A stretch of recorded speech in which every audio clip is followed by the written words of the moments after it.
দেখেন এই ভিডিওটা নাসির পাটোয়ারি ভাই সে শুধু উমরা করার জন্য আসছিল, তখন প্রবাসীদের কষ্ট সে দেখছে।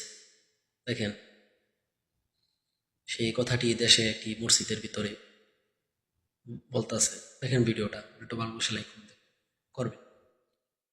দেশে আসলে হাতে মোবাইল দেখেন অথবা ফোন দেয় যে স্নো পাউডার সাবান সবকিছু নিয়ে আসে। ওইখানে যে কি অবস্থায় আছে ওটা যদি আপনি অ্যাটলিস্ট স্বপ্নে বা ভিডিওতে দেখতে পারতেন, বলতেন ছেলে তুমি আজকে বিদেশ থেকে চলে আসো।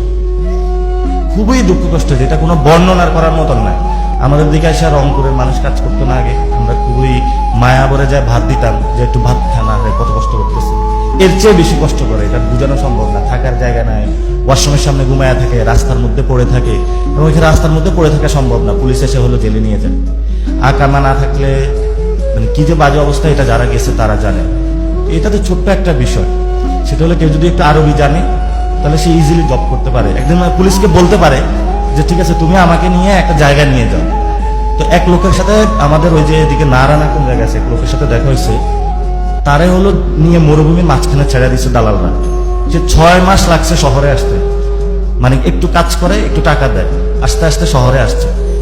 আসার পরে সে এখন কত 20-30 হাজার টাকার মতন পায়, এবং সে অনেক দুঃখ কষ্ট হলো যে ওইখানের যে তায়েফ, যেখানে তায়েফের যুদ্ধ হয়েছিল ওইখানে গেছে এগুলো পরিষ্কার করে আর জায়গাটা। এই হলো অবস্থা। এখন ওই লোক বলতেছে আমি যদি জাস্ট একটু আরবি জানতাম, যখন আমার হলো এই দালালরা ছেড়ে দিছে, তাহলে তো আমি বলতে পারতাম যে আমি বাংলাদেশি, আমি এই বিপদে পড়ছি। এই যে হুজুররা আছে মসজিদে, ওনাদের কাছে আসলে কিন্তু আলিফ বা তাসা আরবিটা একটু শিখিয়ে দিতে পারে।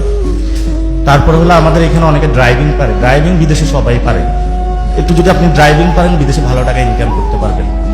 তো এটা হলো কেউ জানে না, তো মসজিদে কিন্তু এগুলো সম্ভব। এখানে একটা ছেলে ড্রাইভিং পারে, অথবা একজন বড় ভাই, একজন আইসা বলবো ভাই আমার একটু ড্রাইভিং শিখিয়ে দিয়ে লাগবে।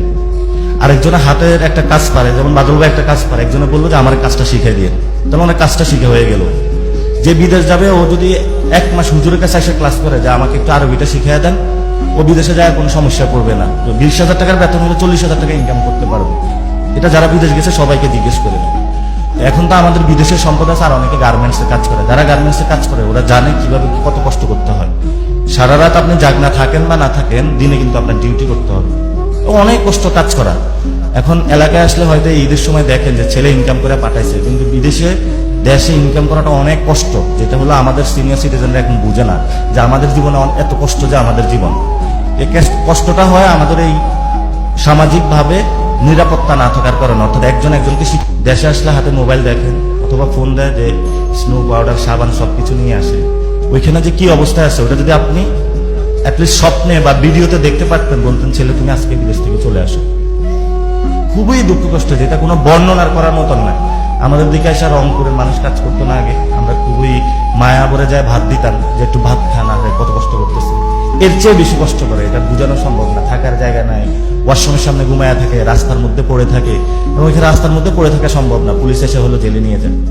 আকামা না থাকলে মানে কি যে বাজে অবস্থা, এটা যারা গেছে তারা জানে। এটা তো ছোট্ট একটা বিষয়, সেটা হলো কেউ যদি একটু আরবি জানে তাহলে সে ইজিলি জব করতে পারে। একদিন পুলিশকে বলতে পারে যে ঠিক আছে তুমি আমাকে নিয়ে একটা জায়গায় নিয়ে যাও।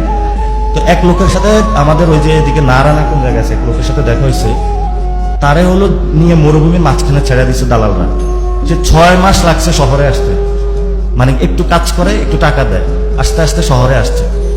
আসার পরে সে এখন কত 20-30 হাজার টাকার মতন পায়, এবং সে অনেক দুঃখ কষ্ট হলো যে ওইখানের যে তায়েফ, যেখানে তায়েফের যুদ্ধ হয়েছিল ওইখানে গেছে এগুলো পরিষ্কার করে আর জায়গাটা।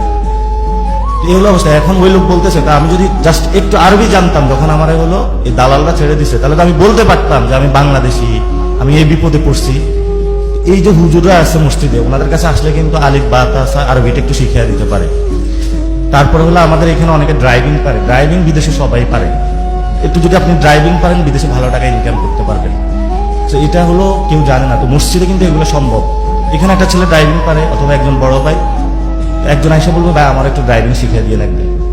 আরেকজনের হাতের একটা কাজ পারে, যেমন বাদল ভাই একটা কাজ পারে, একজনে বললো যে আমার কাজটা শিখিয়ে দিয়ে, তাহলে অনেক কাজটা শিখে হয়ে গেল। যে বিদেশ যাবে ও যদি 1 মাস হুজুরের কাছে এসে ক্লাস করে যে আমাকে একটু আরবিটা শিখিয়ে দেন, ও বিদেশে যায় কোনো সমস্যা পড়বে না। 20,000 টাকার বেতন হলে 40,000 টাকা ইনকাম করতে পারবে। এটা যারা বিদেশ গেছে সবাইকে জিজ্ঞেস করে। এখন তো আমাদের বিদেশের সম্পদ আছে, আর অনেকে গার্মেন্টসে কাজ করে। যারা গার্মেন্টসে কাজ করে ওরা জানে কিভাবে কত কষ্ট করতে হয়। সারা রাত আপনি জাগনা থাকেন বা না থাকেন, দিনে কিন্তু আপনার ডিউটি করতে হবে। অনেক কষ্ট কাজ করা। এখন এলাকায় আসলে হয়তো ঈদের সময় দেখেন যে ছেলে ইনকাম করে পাঠাইছে, কিন্তু বিদেশে দেশে ইনকাম করাটা অনেক কষ্ট, যেটা হলো আমাদের সিনিয়র সিটিজেনরা এখন বুঝে না যে আমাদের জীবনে এত কষ্ট, যে আমাদের জীবন এই কষ্টটা হয় আমাদের এই সামাজিকভাবে নিরাপত্তা না থাকার কারণে, অর্থাৎ একজন একজনকে শিক্ষিত না করার কারণে।